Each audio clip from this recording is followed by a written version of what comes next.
From the Oregon State University Extension Service, this is Pollination, a podcast that tells the stories of researchers, land managers, and concerned citizens making bold strides to improve the health of pollinators.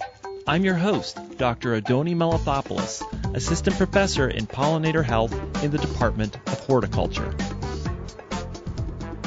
The strange, weird, and wonderful lives of pollinators can be a great source of inspiration for artistic practice. If you remember way back on episode 13, we had Ruth Marsh, who would have people send her dead bumblebees, and she would supply them with prosthetics and do stop-motion animation.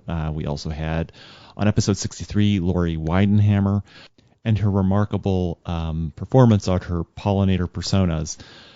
This week, I'm really excited to bring on the show Sarah Peebles. Now, Sarah has been working, she's a sound artist who's been working with native bees and wasps for over a decade.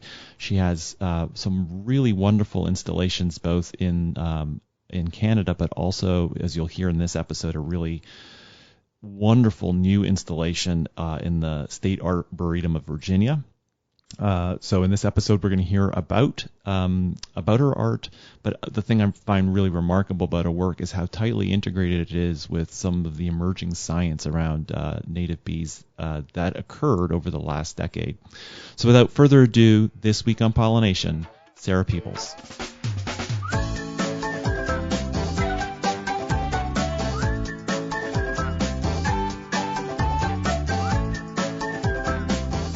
So welcome to Pollination. Thank you. It's wonderful to be here. I've really enjoyed listening to your programs. It's an honor.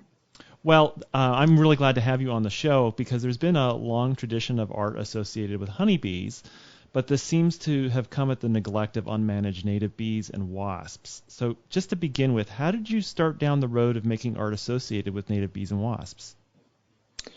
Well, I guess I must admit I was kind of looking at honeybees, but not because they were honeybees, but because I happened to get some really great recordings that were unusual of honeybees of a friend. I was putting a microphone inside a bottle and putting the bottle next to a beehive and starting down a road of looking at audio that would not be a live performance. I'm a sound artist. I'm also a music improviser, and I've done a lot of that in my life.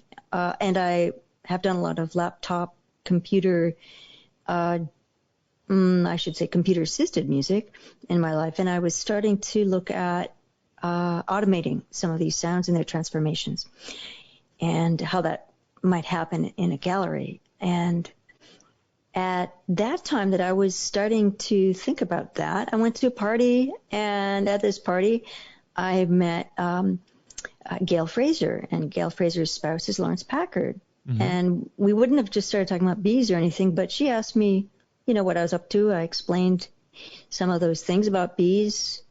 And we started talking and realized we're from the same district. We're from Minnetonka, Minnesota, both of us. Oh, wow. She's from across the lake. That was amazing. So, of course, we were delighted to find that out about one another, and we started talking. So when I was explaining about the bees, she, explained to me that her spouse, Lawrence, is a senior biologist and a melitologist, and I should get to know him and talk about native bees and find out about native bees. And fortunately, Lawrence was not crazy busy at the time. He was able to have a coffee with me within 2 weeks, and he was just finishing up a booklet for the David Suzuki Foundation. He was like one of the primary author, I suppose, called I think they're called The Bees of Toronto or Toronto's Pollinators. It's a pocket book. Oh, I've seen it. It is wonderful. It's a great little pocket book. We had Scott McIver on the show like a couple years ago talk about it. It's a really remarkable book. We should put a link in the show notes because it really... Well, let's get these things too. I need to sort out these two things because there is a small book and a large book. Oh. So Scott probably showed you the recent book, which is much more comprehensive. It's not David Suzuki, it's City of Toronto. Oh. That is called The Bees of Toronto. And that is a part of the biodiversity series. So you can get frogs of Toronto, trees of Toronto, salamanders of Toronto. It goes on and on. So Scott was involved in co-authoring The Bees of Toronto, along with Lawrence and a bunch of other people. And you should get a link to that. Absolutely. It's really like, hey, your city can do this. Anyone's city could do this. Okay, so you Yeah. connected with Lawrence at the right time. He was just finishing this up, and you He had was finishing up an earlier thing, 10 Okay. years ago, 12 years ago. Oh, dear. So we're going back in time here. We're going back in time to a tiny book, a pocket book, called something like Toronto's Pollinators, something like that. Gotcha. Okay. And it also has Toronto's pollinator plants. So it's a two-part thing. And it wasn't quite finished, and we thought that we could do something jointly. He introduced me to the world of bumblebees through the James Thompson Lab in University of Toronto in 2008. And he also introduced me to a second stream of inquiry through a citizen scientist, retired professor of physiology. He was a professor of eye physiology, I think, at the University of Toronto, and that's Peter Hallett. So back in 2008, Peter Hallett was doing a lot of citizen science, his own personal kind of investigations of solitary bee and wasp nest sites with grooved blocks. And so I maintained relationships with both of those people and started off doing a bumblebee exhibit with that I invited a bunch of colleagues to join me with. So it was a kind of a group show. And Lawrence's lab was involved in that group show. So we're able to get his the David Suzuki booklet that he had authored with a few other people, the small pocket book, to be a part of the show, and made some bee trading cards with him and his lab. So that was a collaboration with his lab, the trading cards, and those went on to be something I was able to get the Pollinator Partnership to sell. If you wanted to buy them, you could get them from them, kind of, nonprofit. And then the rest of the exhibit involved a bumblebee colony that we arranged to get through Thompson Lab and have one of his lab members be our bumblebee scientist to help us make sure the colony was okay and raise them and do everything right. That was Jessamine Manson. And she's now a professor, as you probably know, at University of Virginia. So this was back in 2008. Yeah. Okay, that's really fascinating. So you made a connection with some people who are really at the forefront of a lot of things at the time. Yeah, and it went in a really important direction to me personally. Not only was it a really important installation that really got the community involved, boy, were they interested, because the colony was inside and it went to the outside, and so this is all documented on the site, the Resonating Bodies site that I began at that time, the first Resonating Bodies project. But by the 6th week of the colony, actually the queen died at 4 p.m. the last day of the show. I mean, by 4 p.m. I noticed she was dead, let's put it that way. Okay. And because of our connection with Thompson Lab, we were able to get Michael Otterstatter to do a thorough analysis on the queen and the parasites. And so we got do we call it a pathology report? I don't know. He did. He put in writing for me exactly which parasites they found and at what levels. And, this is a part of the ongoing discussion of colonies that are reared commercially. This was a commercially reared colony only because we didn't have enough people to be involved in getting our own queens from the wild, which we would have loved to do, but you have to have enough people to make sure you get a colony out of all those queens that you kidnap, and that's another conversation. But this managed hive, managed colony, as you know, there are ongoing investigations about what goes on with pathogen transmission and the colony health, basically, of managed bumblebees. It's a really big issue. So because that happened, I took that as an opportunity to make a specific page in our art summary of this exhibit, and I addressed that. I emailed. I think we had 4 scientists that we were getting feedback from, and throughout the whole thing. Steve Buckman was also a part of this. He came up and he gave a talk, and so I got the input from 4 people on their opinion about this subject matter. And at that time, Michael Otterstaedter was the person who knew the most, I believe, in the world at that moment about how pathogens are transmitted on flowers from the feed of bees. And so they weighed in and they quoted the literature of the time. So that's still up. You can still, I called the page Art and Ethics because it was really important to talk about, do we do this? And, I was very specific about saying, don't do this. Don't get managed bumbles. Just don't do that. Just get your own. Make them. The other thing that sort of comes to my mind is, this exhibit and this kind of confluence of people happened at a time when honeybees were really in the news. There was a real, native bees, and certainly not, native wasps, were really kind of on the horizon. And I guess was that a difficult, or was that actually a really a kind of asset for you in your art? Because I imagine whenever you deal with honeybees and honeybee art, you're dealing with all sorts of cultural, very familiarity. And even with bumblebees, I imagine bumblebees, you have to, and probably artists trade off the familiarity of bumblebees, but when you start to get to things like solitary bees, most people don't even know they exist.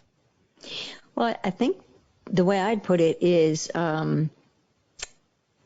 it's a liability, not an asset in any way, that our archetype of bees are singular, and our singular archetype. And I say us as in mainstream society. I mean, I just learned the other day that, there are some societies in other parts of the world that have associations, long-standing associations with some other bees. But, for the most part, honeybees are the primary archetype. And so people, including myself, don't know the difference between a bumblebee and a honeybee anyway, except, you think that they do the same thing, right? You don't have a mental image of what their biology really is and what's really going on with them. And so I've always found it a struggle because it's really hard to steer the conversation away from what people immediately associate with. So their associations bring forth the same questions over and over and over again, which doesn't help them learn anything about what I'm trying to show them. If I can find a situation where, we don't have to talk about honeybees whatsoever, we can have a much more in-depth conversation about native bees. So it kind of goes back to the idea of archetypes and how do you create a new archetype, or how do you add to the archetype you have, right? So even though these are different, maybe it's a bit of, you asked me if it's an asset. It might be the unfamiliarity of native bees might be an asset in that people see something they've never seen and they're really interested on that level, yeah. I was thinking, looking at some of the work that you produced, these installations, that, sound's a very important part of it. And in some ways, the way that you posed it earlier with honeybees, people already have expectations. But it strikes me with your work that, it's very surprising to people. It must be the experience of hearing a bee, unload a pollen load into a cell is kind of miraculous in some ways, and really unavailable to most of us. Most of us will never see that ever happen or hear it. Well, I think the way I would describe the kind of phenomena that I'm making available, it's like a phenomena, and I tripped upon it. It's not something I knew existed, except that I was, doing some experiments with what sorts of amplification I was going to use. And one day I turned an S block. I had some S blocks that, there were too many for the holder, and I turned them sideways instead to make them fit. So I found that when I was watching and listening, that I could see in cross-section a great bunch of detail you couldn't see from above. It was something that was natural to me to want to see while I heard, because at first I could only see bees come and go from the outside of a nest block. And, the nest blocks are similar to what they had used in the past, right, with leafcutter bees or other managed bees, blocks that are stacked on one another with grooves. And you could see from the outside, but, sure, I could hear. As an audio artist, I'm listening to stuff, right, all the time. But I wanted to see what was going on. So, yeah, I was like, tell me what's going on inside. I had a little bit of more knowledge than your average person about what was going on the inside. But in order to access that, I started setting up these blocks in different ways to see and hear what I was looking at. So then I found that the experience was seeing a bee in cross-section, coming in and out of their tunnel, unloading pollen, bringing leaves or mud or resin. It was that I was using a loop and headphones that made me have a really distinct experience that I thought was really valuable. Because what happened is a psychological phenomenon. It goes into your brain, or how do we put it? You jump in scale when you do that, from being the scale of a human to the scale of a small thing, because you're using a good magnifying lens, preferably a loop, and you know how to use it, so it's right up to your eye. And when you have the headphones on, you're hearing micro sound. You're not hearing as you would normally expect with a microphone. You're hearing an accelerometer embedded in wood. It's picking up really small sounds of the legs, which are brittle against wood, and pollen, as you mentioned, it's not so. It's got a kind of a squishy sound. Different leaves have different sounds. But because you're seeing that in tandem with what you're looking at, and it's also, you are the dimension, you are the scale of what you are watching, it's trippy. That's the best word. It's trippy, really trippy.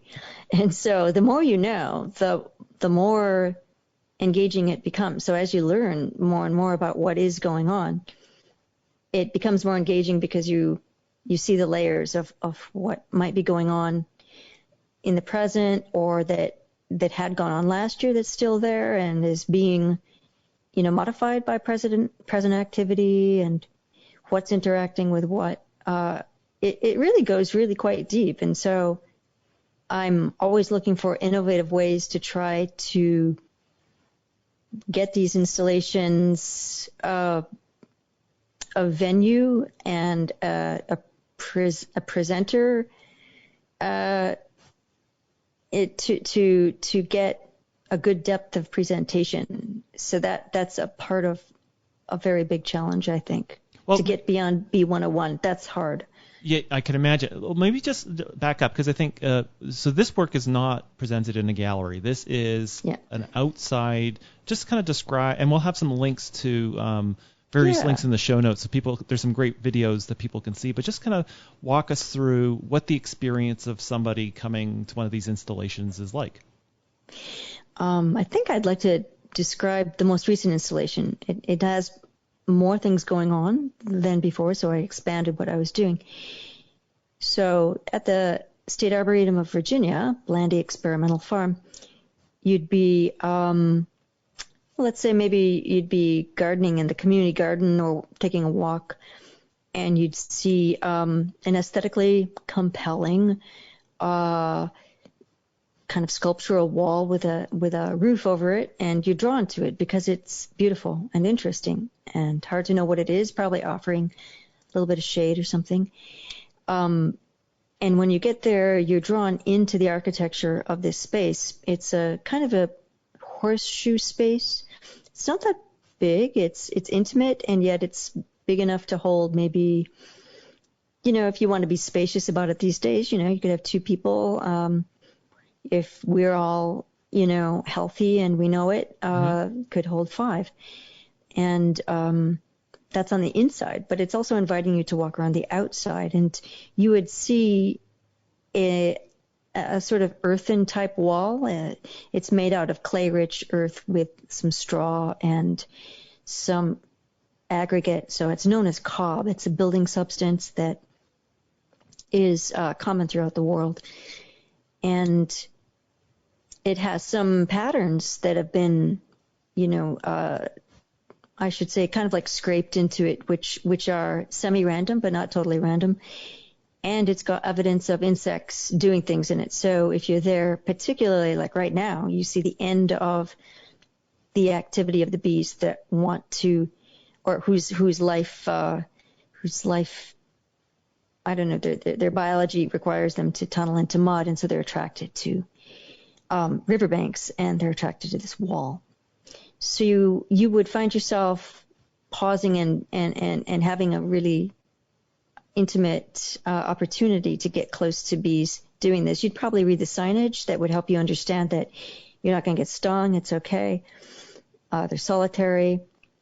And you would notice that there's a cabinet, and they have very, very good signage there at Blandy as well. So you would find yourself easily referring to some of what you're looking at if you want to know more as you go along. There's a cabinet embedded into this wall. And this wall has a nice big kind of windowy type thing in it that, or I should say kind of opening that suggestive of a window. So it's spacious with views that are interesting as well. And the cabinet that is embedded into the wall is colorful and wood burned. So these illustrations are pyrographic, as in wood burned, and they are illustrations of some solitary bees that are living in cavities such as twigs or vacated beetle borers. And on the other side, on the other door, there are 2 doors, are life cycle illustrations of the mud tunnel nesters, the Anthophora, also known as mining bees. And they make little chimneys. I guess they're known as chimney bees as well. And along with those bee illustrations are various plants we've chosen that we know they like, very common plants you might find them at. So you see a little bit of life cycle illustrations. They're like diagrams, but done in a style that are, what would you say, sort of pastoral, right? Mm-hmm. And you realize you can open this cabinet, and when you do see headphones and a booklet inviting you to put on the headphones. These days you might be required to bring your own headphones. I'm not sure, but that's likely. There may be a loop lens in the cabinet these days. Again, I have to say I don't know quite how Blandy has decided to present, getting your magnification here, but you're invited then to look. So what you see right away are some plexiglass panes. You can see through them, and you see a bunch of tunnels routed into wood. So you're seeing a wooden plank in this cabinet. It's just kind of fitted into this cabinet. The front of this cabinet, you're probably going to notice bees and wasps coming and going out of it. Maybe a lot, or maybe from time to time, depending on how many are in there. And so once they fly into it, you can see through the plexi where they're going. And this is routed on both sides. So we used a router, but these are not straight tunnels. So this has been a development that I've incorporated over the last few years of many different, the tunnels which have always been different diameters. They're not all the same size tunnel. That's really important. For attracting different bees. But that's right. Yeah. So these are all curved. These are curvaceous tunnels. And they're done in. People are used to straight. When people have mason bees, for example, they're used to these perfectly straight tunnels. But this is. But you're not. These aren't straight. No, at first I thought, well, if I can get these to be a little bit more like what a beetle borer might actually be, that'd be great. Beetle borers are not nearly, I don't think they're as elaborate as these curlicues here, but what I did is I laid out for myself an experiment on a piece of paper to draw 1 inch apart. I knew I wanted so many X number of this size, 4 different sizes of tunnels, and they need to be 1 inch apart. And once you start drawing a curve, you realize that all your other curves are dependent upon one another. It's actually complicated and interesting. And so I came up with a pattern that worked. Everything's 1 inch apart as at its entrance. They are of different lengths and they curve through the wood in various ways. And the technician assisting me with this, he put this into a program, and so this isn't done by hand. You can tell it's done by machine. That's fine. And because it was done by machine, they were able to very easily do it in mirror image on the other side. So you would notice then the same tunnel on the other side isn't inhabited in the same way, right? So that's visually pretty compelling. And so when you'd realize you can use the headphones. You realize you can push the start button. There's a button there, volume button. And so if you might need to read the sign to really get it, or someone else might tell you if they've already done it. So maybe, either you're alone or you're in a group or whatnot. And when you then have these things together, the loop and the headphones, and the cabinet doors are open, you're noticing probably more than one thing, perhaps a wasp and a bee, or 2 kinds of bees and 2 kinds of wasps. Depends on the time of year and depends on location. You'll be seeing them build nests, but if it's really early, you might be seeing the pupa emerge as adults and chewing out of the nests. You might be there a bit late in the season and you'll only see pupa. You might see larvae. You might see all of these things at once, depending on what's going on in that area at that time. Well, the other thing about this installation in particular, it's both that kind of microscopic getting in close, but it's situated in a landscape where you have, I think you describe it, you have both that garden that you were talking about, but then agricultural land and unmanaged land, and it's kind of situated as well. It's in the landscape. Yeah, that was a really fortunate part of being at the State Arboretum of Virginia. So Ty Rolston and I had a conversation about, where we might put an installation like this, and they have a lot of land there, and some places that we could have chosen from just worked better than others. And so my challenge as an artist is to see what I've got in front of me and to work with it and to try to create art that visually fits, but then to find how am I going to frame this for my audience. And there are many ways I could frame that. I thought of framing it as a collection of insects. They've got collection of plants, at an arboretum, collections of trees, of shrubs. Arboretums, historically look at themselves as collections of things that are curated.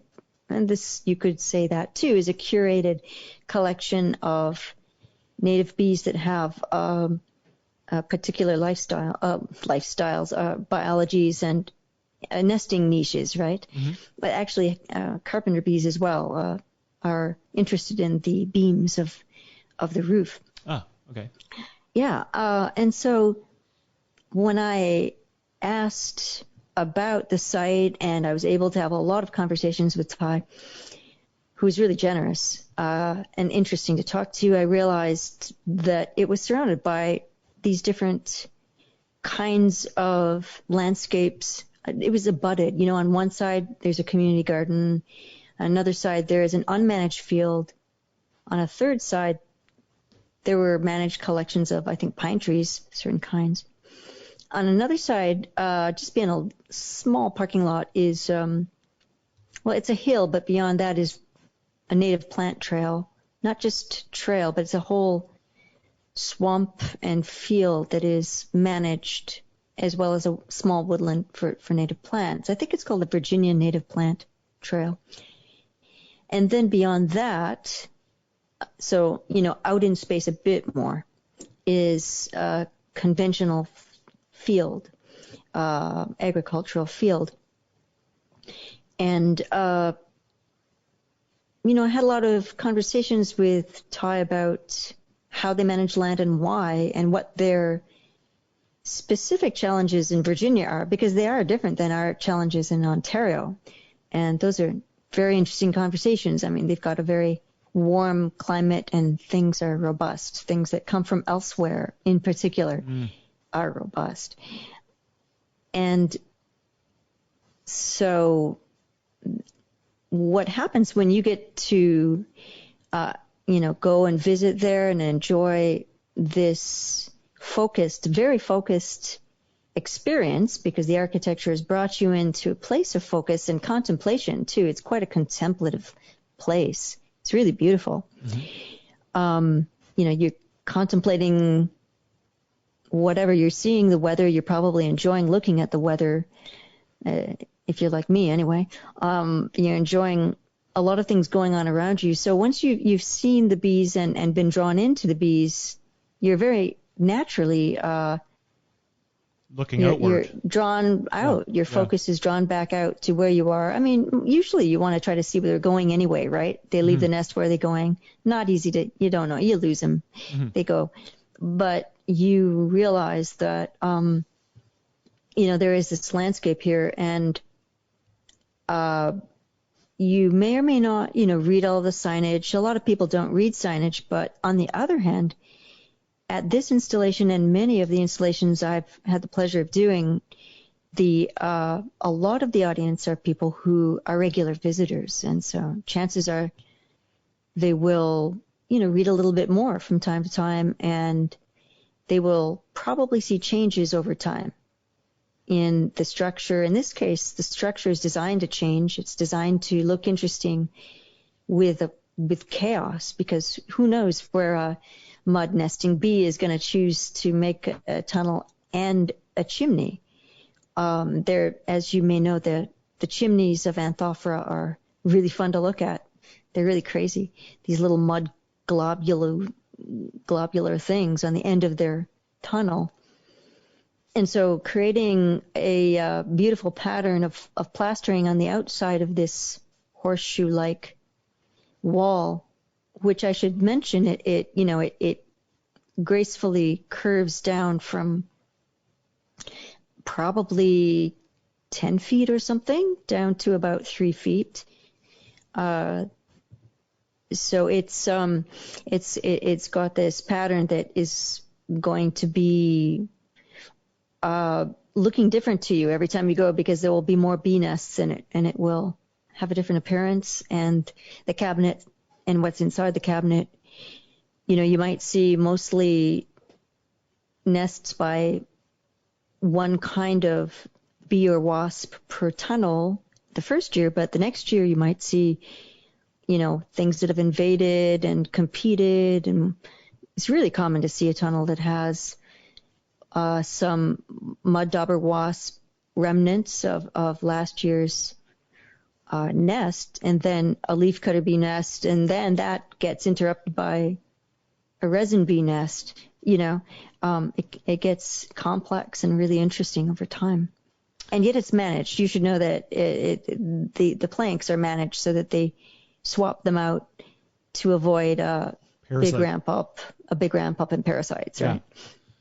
Well, okay, fantastic. That's great, and I think that really gives a good picture of how all the elements integrate this, and also not only the landscape, not only the bees that are there, but also this temporal dimension. This is a piece that will change over time. Let's definitely. Let's take a quick break. We'll come back, and I have a couple more questions I want to ask you about specifically. It seems like science and art in your work is very kind of tightly integrated. I want to ask some more questions about how that works. Okay.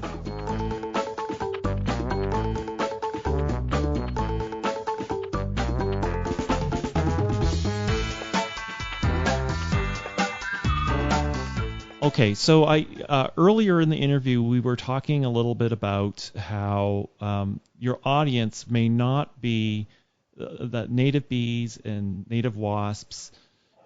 These may be very unfamiliar to your audience, and that this poses some challenge to you as an artist in terms of your sort of broader goals around the artwork. Tell us a little bit about how you've been able to navigate that question. And I guess the other thing that's sort of bound up with that is, how do you separate the science and the art? Because there is a way in which, like, these are not the same domain. I think a good way of describing these things is my goal is to create a mental image of biodiversity, which I found when I first read the very first thing that Lawrence Packer told me to read. He gave me 2 reading assignments, as really? it were. He said, here, read these 2 things. Read The Forgotten Pollinators by Stephen Buckman and Gary Polniven, and read Bumblebee Economics by Bernd Heinrich. And I realized I had not had a mental image of biodiversity until I read particularly The Forgotten Pollinators, but actually both, really. And how do you create a mental image of biodiversity in art? That's a pretty tall order. That's hard to do. And so that's one thing on my mind. The other is maybe just a rephrasing of that question. It's a telling the story. So I'm trying to tell the story of native bees. I'm trying to tell the story of pollination ecology. I'm trying to tell a story of biodiversity. And so knowing that most people know either nothing at all or just some rudimentary things about the inhabitants of these cabinets, I realized I really should have then some illustrations on the outside of the cabinets, because most of the time, you're there by yourself. You're not going to be able to ask anyone any questions. Yeah, that's the way you described it. Is somebody walks up to they encounter the installation, and then they're like, "What's this?" That's might right. be many people's experience. Yeah, and I know that most people are not going to read anything, because that's what I found since doing this. And I started doing this, in the public domain, having worked out all my methods in 2011. And so I found that a very small percentage, tiny percentage of the public is going to read anything. And so I realized that I'll live with that. Okay, I know then that many different experiences will be had, and on many different levels. So I started out with that approach of illustrations on the cabinet. It also draws you in. So you'll note that, the opportunity to create a habitat wall at Blandy, that was recent, and that was preceded by a sort of prototype habitat wall at the University of Maryland with Lisa Cooter. We did that together for Dennis Van Egelsdorf's lab. And so before that, for many years, it was just the cabinets, and remains, the cabinets are just on their own. Cabinets or booths, larger, smaller iterations of this idea are on their own. And of course, really good signage, trying to make that happen as well. And I noticed that with the cabinets, try as I might, they're not getting used to investigate at the depth that they really could be. And it's because I think telling the story is so important, and because honestly, going to the work to make an outdoor piece of art that's not going to disintegrate, it's like, this is a lot of work. I mean, really, you have no idea. To design something and to have a good builder and to make the audio robust and all of this, to make the art not fail, is a lot of work. So I decided that I would try to approach this in a couple of ways. One way that I'm really pleased with is we've been able to have a bee club, a bee monitoring club. Sometimes it's called the Wild Bee Club. Oh, wow. And that's been at 2 venues here in Toronto, because both of them have cabinets. And the venues themselves are very involved. I mean, they really, really love the cabinets. It's just that the reality of a venue is they only have so many staff. and they only have so many ways they can interface with a certain segment of their public because they have programming, and you have more public than you have programming for, right? Absolutely, right. And also the nature of their programming is probably going to be a bit limited because I forget how much more I know than your average person after 10 years of doing this. So I was able to find through another very friendly colleague, a lot of really friendly colleagues here in Toronto. It's a great place that way. Professor Sandy Smith, who's in entomology and trees as well, forestry. Her PhD student, Susan Fry, I was really interested in interfacing with the public and was not out in the field. Most people, as you know, are out in the field in the summer, not available, but she was here in Toronto. And I was able to, through a couple of years, it took more than 1 year, to get the city of Toronto to be interested in doing this and have the venues do it without me doing anything, really. Just kind of got them all together and said, here, when I say I didn't do anything, what I mean is I provided them with a document that was my vision of what a bee club could be. Mm-hmm. And we did have a bit of a kind of a prototype bee club happen the first year there. And so it happened 2 years, and then we got this pandemic year. So this is made this year not happen. But that was really great. So what happened, both venues are very different and have very different audiences. And Susan's interested in the challenge of conveying the story of native bees and native plants in different ways to different audiences. So every week for 90 minutes, people, they sign up and they go. It's free. It's paid for by the city. And the city is a very proactive city. I have to say the city of Toronto is a very lucky city because we've got people in parks, forestry, and rec. They like to put those together.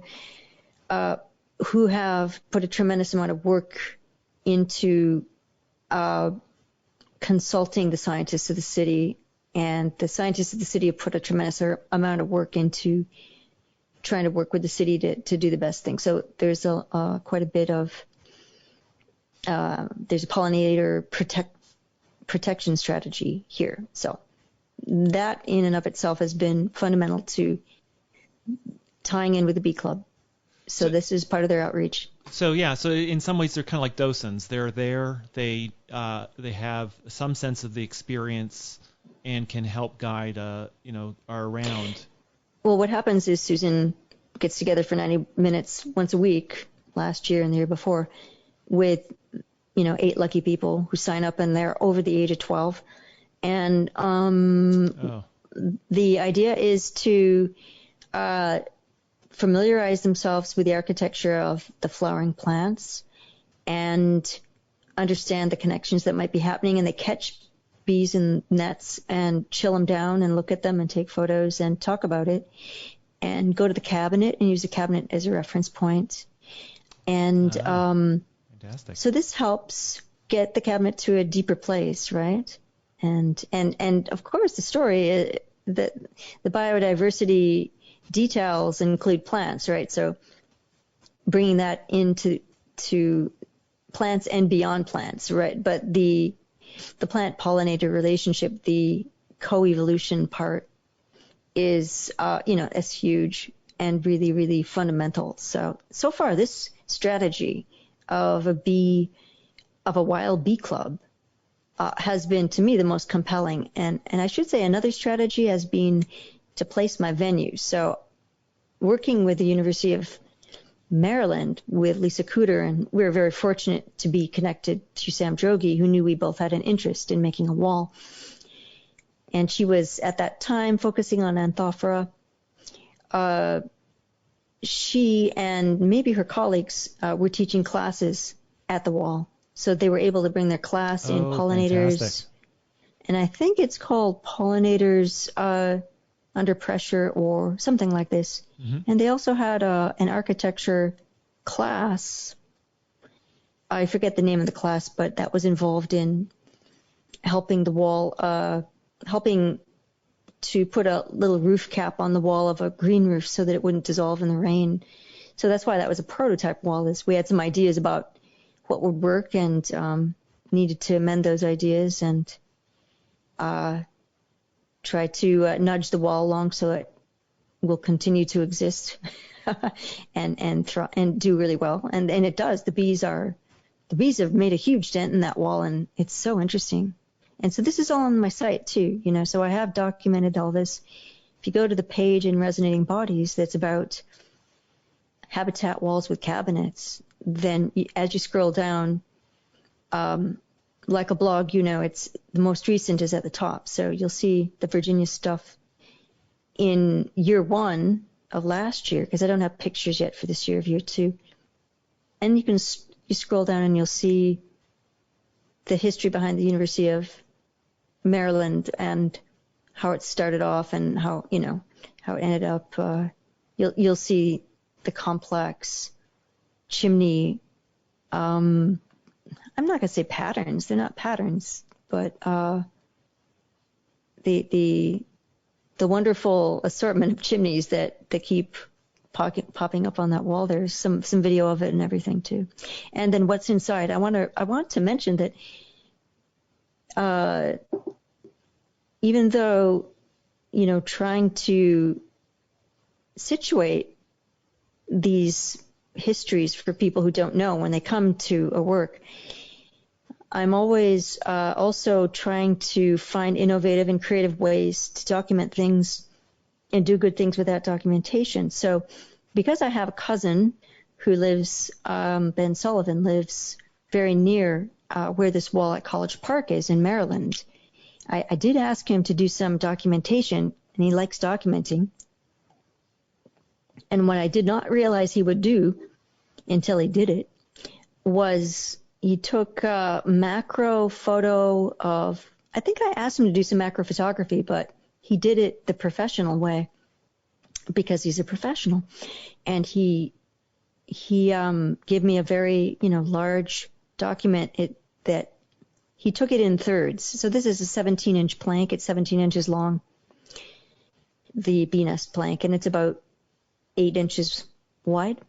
So he took a photo of it in thirds, stitched it together. And so on the site, the same site I just described to you now, you can select it and you can make it bigger and bigger and bigger until you see all the mites in it and, wow, that level. Mm-hmm. And they're very, very clear. And so I'm going in both directions at the same time. Or multiple directions. There's a direction of trying to find ways to orient people to it, and then there are directions to try to find ways to deepen their experience. Delve deeper. Yeah. Well, fantastic. Well, thank you so much for taking time to describe your work to us. I'm looking forward to seeing this work in person myself when I come out east after all this is done. Oh, good. Thank you. My pleasure. I must say that when you're there and it's bee season and everything's very active, things feel really alive. Objects take on a life, and they're so really fun to watch and be around. And so it's a great adventure. Yeah. Thanks. Great work. Thank you so much. My pleasure. Thank you so much for listening. The show is produced by Quinn Sin and Neal, who's a student here at OSU in the New Media Communications program, and the show wouldn't even be possible without the support of the Oregon Legislature, the Foundation for Food and Agricultural Research, and Western SARE. Show notes with links mentioned on each episode are available on the website, which is at pollinationpodcast.oregonstate.edu. I also love hearing from you, and there's several ways to connect with me. The first one is you can visit the website and leave an episode-specific comment. You can suggest a future guest or topic, or ask a question that could be featured in a future episode. But you can do the same things on Twitter, Instagram, or Facebook by visiting the Oregon Bee Project. Thanks so much for listening, and see you next week.